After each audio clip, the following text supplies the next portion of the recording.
ਉਹਦੀ ਘਟੇ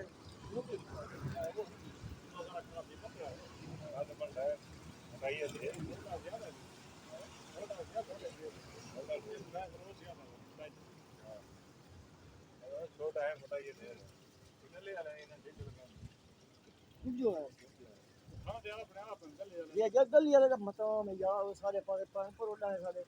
दब दब ट्रेन की कोई थई कुखा की पर जेट फट गया चित्ते मुतरे नहीं कोला कोला कान ये रोड ये भाई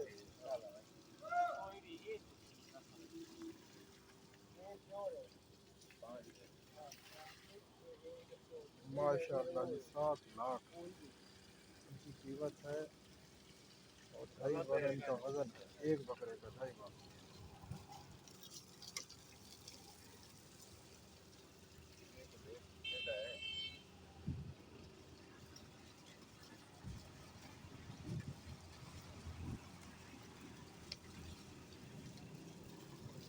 Mama dira, kaç lira kilo da?